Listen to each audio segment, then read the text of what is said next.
Assalamualaikum warahmatullahi wabarakatuh. Perkenalkan, saya Yuhni Triutami dari program studi Tasawuf dan Psikoterapi dengan nomor NIM 303-23012. Saya di sini akan menjelaskan tentang teori hermeneutika menurut Nasir Hamid Abu Zaid dan Fazlur Rahman. Tak tertinggalan pula, saya ucapkan terima kasih kepada dosen pengampu mata kuliah hermeneutika, Bapak Abid Aunila Fasya, MSI, yang telah mengajarkan mata kuliah ini. Pada pembahasan kali ini, saya akan membahas tentang teori hermeneutika menurut Nasir Hamid Abu Zaid dan Fazlur Rahman. Langsung saja pada pembahasan yang pertama, yaitu teori hermeneutika menurut Nasir Hamid Abu Zaid. Siapa sih Nasir Hamid Abu Zaid itu? Nasir Hamid Abu Zaid atau Abu Zaid lahir di Kairo, tepatnya di Kufaha pada tanggal 10 Juli tahun 1943. Namanya sangat dikenal oleh para pemikir Islam setelah beliau menggulirkan gagasan bahwa Al-Quran hanyalah produk budaya, teks manusia, serta teks linguistik dan tidak lebih dari sekedar fenomena sejarah.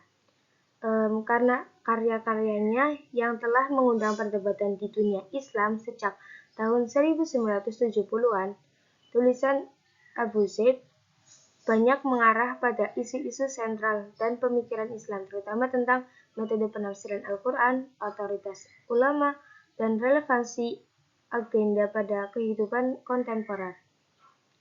Pemikiran seperti ini sering dinilai sebagai metode kebebasan berpikir. Namun, pada kasusnya Abu Zaid,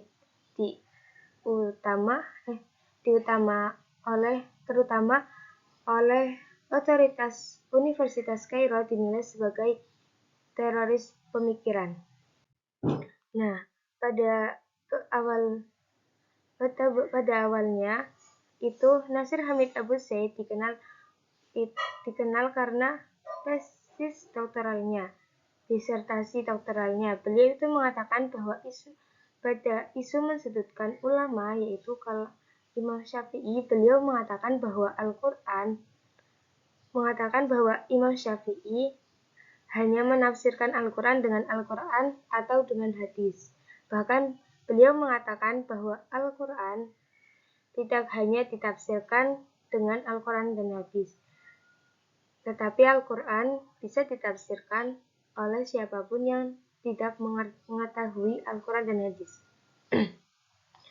Nah, selanjutnya yaitu pemikiran Nasir Hamid Abu Zaid tentang tafsir tekstual.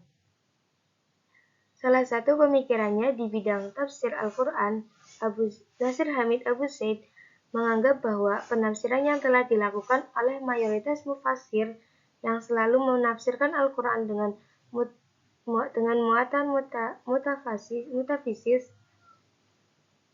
muatan metafisis Islam, yaitu Al-Quran dengan Al-Quran atau Al-Quran dengan hadis.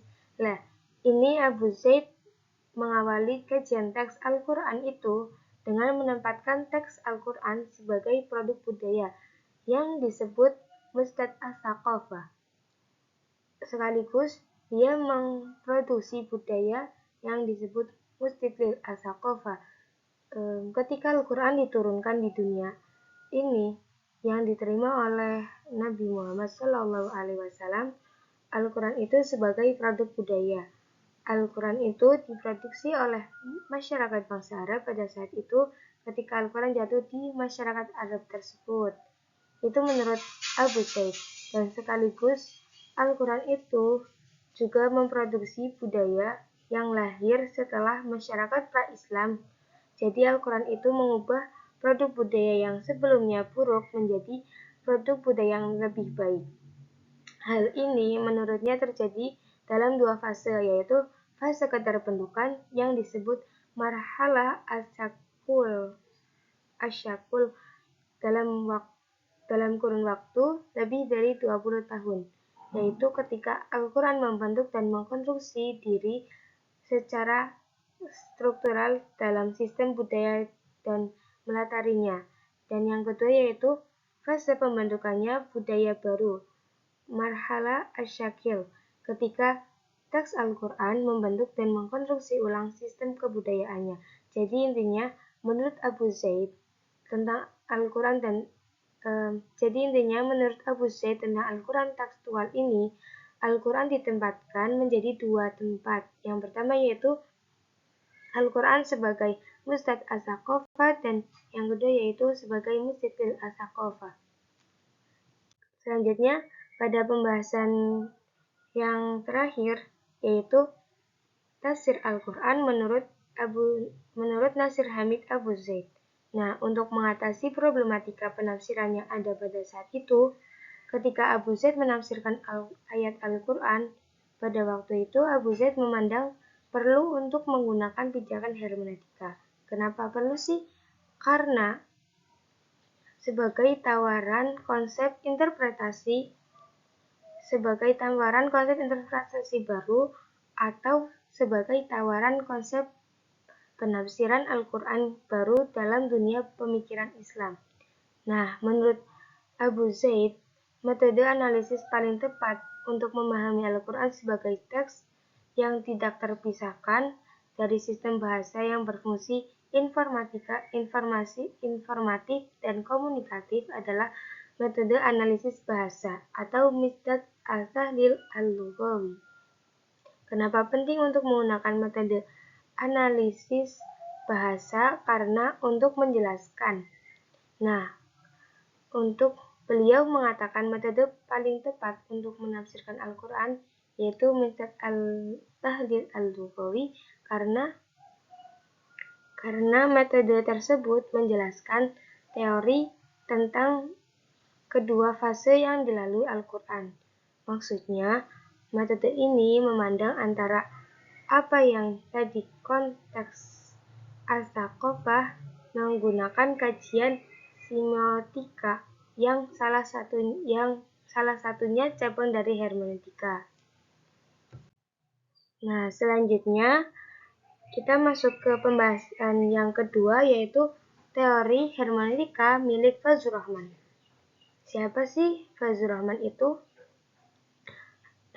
Fazlur Rahman atau Fazlur Rahman Malik lahir di daerah Hazarah pada tanggal 21 September tahun 1919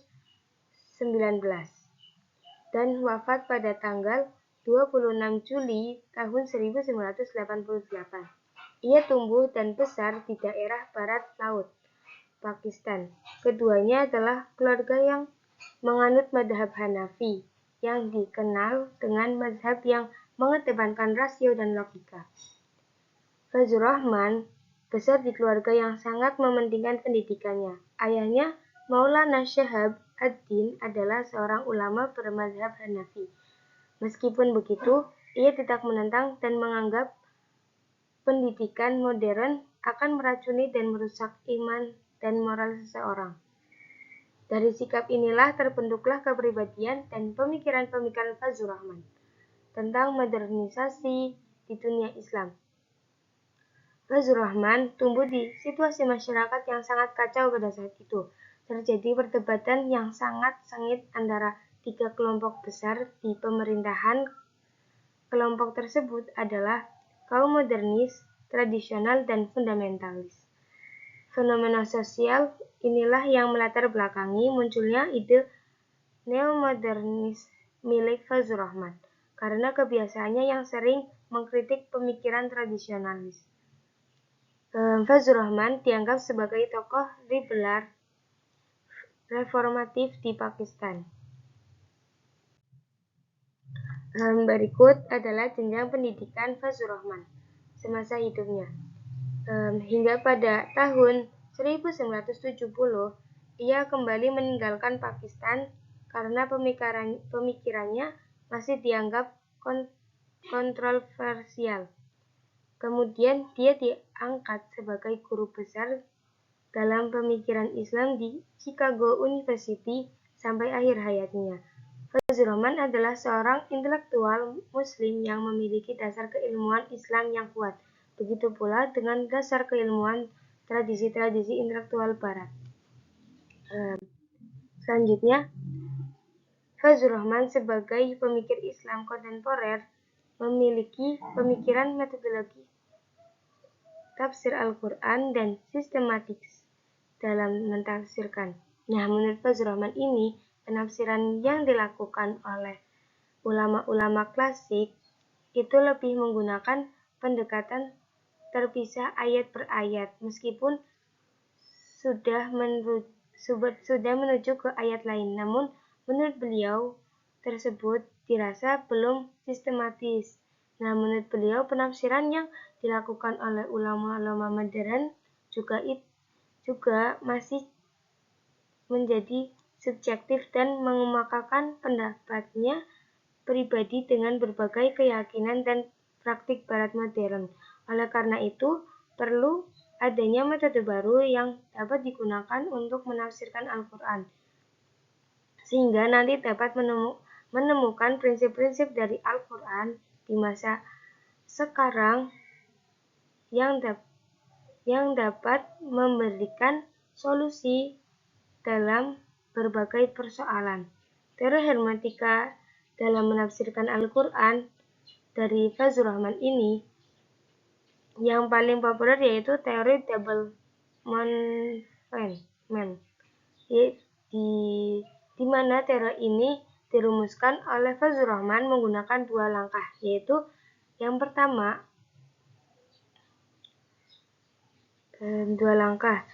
gerakan yang dua langkah atau dua gerakan, yaitu yang pertama gerakan ditujukan pada makna dari satu pertanyaan dengan mengkaji suatu masalah historis di mana pernyataan Al-Quran menjawabnya. Oleh karena itu, kajian tentang situasi yang berkaitan dengan masyarakat, agama, dan adat istiadat atau secara lebih luas adalah konteks menyeluruh ketika Al-Quran turun, khususnya berkeadaan di sekitar Mekah. Nah, dalam gerakan ini, kajian itu diawali dari hal-hal yang khusus dalam Al-Quran, kemudian digali prinsip-prinsip umumnya, nilai-nilainya, dan tujuan dalam jangka panjangnya. Selanjutnya, pada gerakan yang kedua, yaitu dilakukan generalisasi jawaban-jawaban khusus tersebut sebagai sebuah pernyataan yang mempunyai tujuan moral dan yang disimpulkan dari petunjuk baik berupa ayat maupun petunjuk latar belakang secara yang ada. Yang harus diperhatikan dalam proses ini adalah Al-Quran merupakan salah satu kesatuan, hingga setiap makna yang dipahami, setiap hukumnya diambil, dan setiap tujuan yang dihasilkan akan saling berhubungan dan tidak ada kontradiksi di dalamnya. Nah, pada gerakan pertama yang harus dilakukan adalah memahami Al-Quran sebagai satu kesatuan. Mufasir harus memiliki pengetahuan mengenai Allah SWT, hubungan antara Allah dengan manusia dan dengan alam, peran Allah dalam kehidupan, serta tujuan Allah dalam menciptakan manusia. Adapun gerakan yang kedua menafsirkan hukum yang terdapat dalam Al-Quran sehingga menghasilkan hukum baru yang kontekstual. Kemudian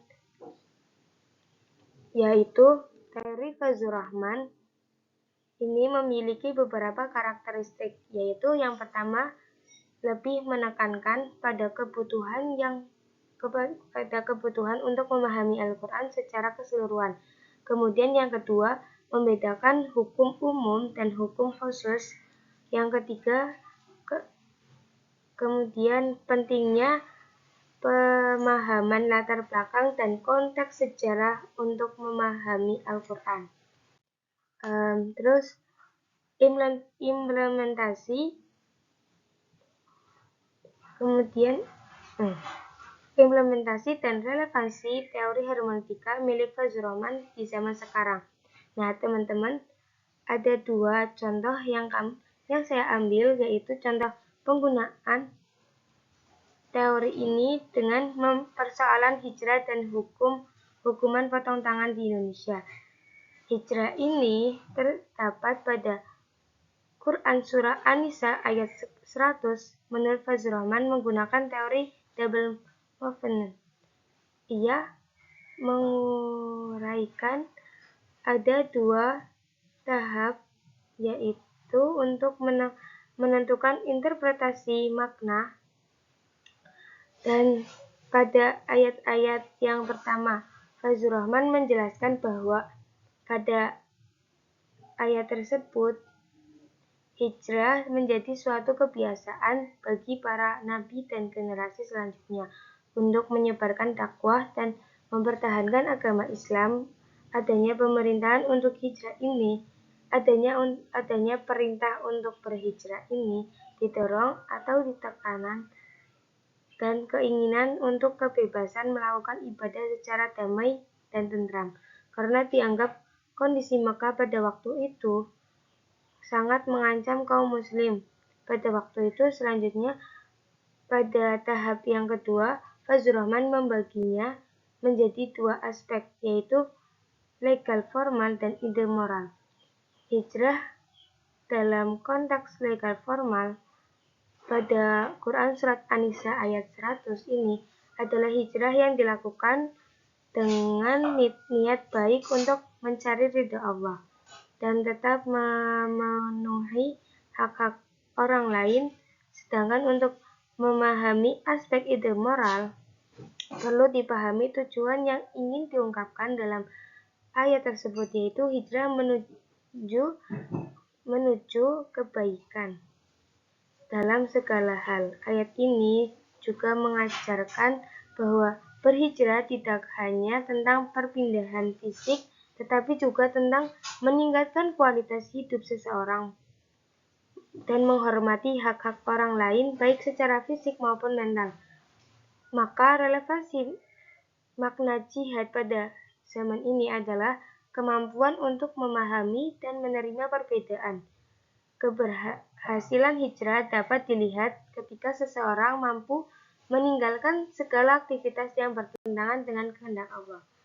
Yang kedua, contoh selanjutnya yaitu mengenai interpretasi ayat pada Quran Surat Al-Ma'idah ayat 36. Menurut Fazlur Rahman,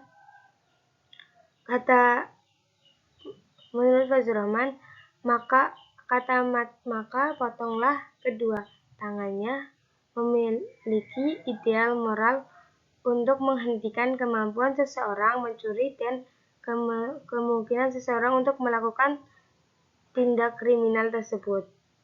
Kembali, Fazlur Rahman menilai bahwa hukuman potong tangan tersebut bersifat sadis dan tidak sesuai dengan hak asasi manusia, sehingga hukuman potong tangan tersebut tidak layak diterapkan dalam konteks zaman sekarang. Sebagai gantinya, hukuman penjara dapat diberlakukan untuk mencapai tujuan yang sama, yaitu memberikan efek jera kepada pelaku kejahatan. Namun, untuk itu tetap dipertimbangkan aspek kemanusiaannya. Demikian penjelasan mengenai teori hermeneutika menurut Nasir Hamid Abu Zaid dan Fazlur Rahman. Kurang lebihnya, saya mohon maaf yang sebesar-besarnya. Billahi taufiq wal hidayah. Wassalamualaikum warahmatullahi wabarakatuh.